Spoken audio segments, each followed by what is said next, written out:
The most dangerous thing about the ketogenic diet is its impact on the bottom line of not only the ADA, but food manufacturers and the pharmaceutical industry.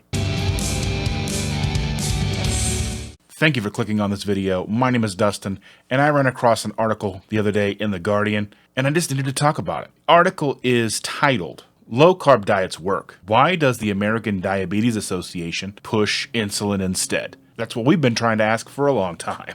So let's go ahead and jump into the article here. The article starts off with the diabetes epidemic. With over 130 million Americans with diabetes, pre-diabetes, it's no wonder that this is such a big deal. With so much money at stake, it's no wonder that terms or phrases like type 2 diabetes is reversible is not talked about. There are numerous nutritional studies that show type 2 diabetes can be reversed with a strict low-carb ketogenic diet.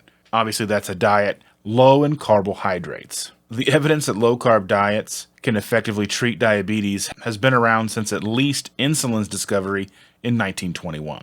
Now, what the ADA recommends, the ADA still talks about diabetes as a progressive disease. It's going to continually get worse, you're going to need more insulin, and you're going to get sicker and sicker, basically is what they say. It still sanctions insulin therapy for people with type 2 diabetes, a remedy many doctors say will harm patients in the long run. You just always need more insulin. Your body gets more and more insulin resistant, requiring more and more insulin. It's not rocket science. I'm not a doctor or a healthcare professional, so none of this information should be considered advice by any stretch of the imagination. We're just talking about an article from The Guardian.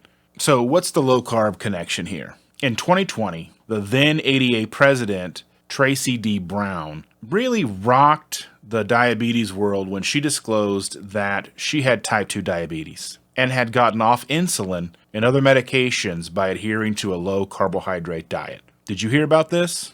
I didn't hear about this. Not till now. That was 2020. It's 2024. We're just now hearing about this information.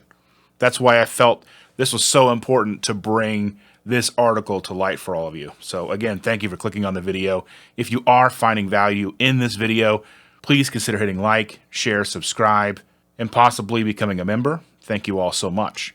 So the industry influence goes a long way with this as well. So after Tracy Brown comes out with this information, she then resigns her position at the ADA and takes up a senior role with Walgreens. This takes us into a little bit of an understanding here with the influence of the ADA. So between 2017 and 2024, more than 50 pharmaceutical and device manufacturers contributed over $134 million to the organization. That is roughly 20% of their total funding. That leads into the corporate partnerships. The ADA social media feed is a virtual supermarket of products purveyed by its funders. Need a diabetes test? Go to CVS. So going back to Tracy, she leaves the ADA and goes to work for the competitor Walgreens. So obviously the competitor of CVS would be Walgreens. You want to learn about kidney care? You go to DaVita, and it goes on, right? The big winners of the ADA's cozy arrangement with industry, of course, are the pharmaceutical companies that enjoyed an estimated $58 billion in annual sales in 2017. That's crazy. There are challenges to low-carb adoption, so it can be challenging for many people with diabetes to forego the breads,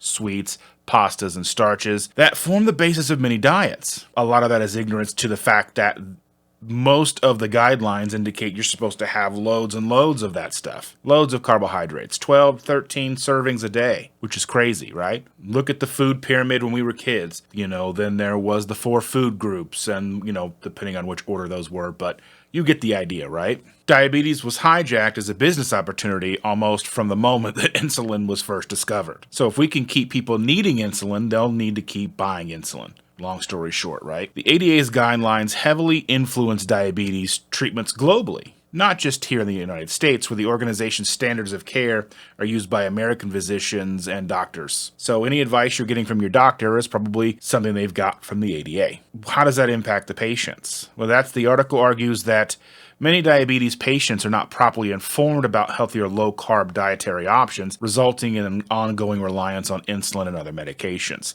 high blood pressure, all these things. I just want to say, it is not often that we see articles like this that do paint low carb, keto in a positive light. A lot of the articles that we do see, I went carnivore and had a heart attack. I, did whatever. I went keto and got kidney stones, or, I went carnivore and got gout. These weird things that come up. It really does beg the question, if somebody goes keto after being years and years and years on the standard American diet and then they have a heart attack, was it the years and years and years leading up to that, or was it them going keto? I'm going to go ahead and put my guess is it was the years and years on the standard American diet that really, loaded that up. And then trying to do better wasn't enough, or it was too little too late. But anyway, with that, I want to say thank you guys so much for watching. I appreciate you all so very much. If you found value in the video, again, like, share, subscribe, possibly become a member, and we'll see you next time.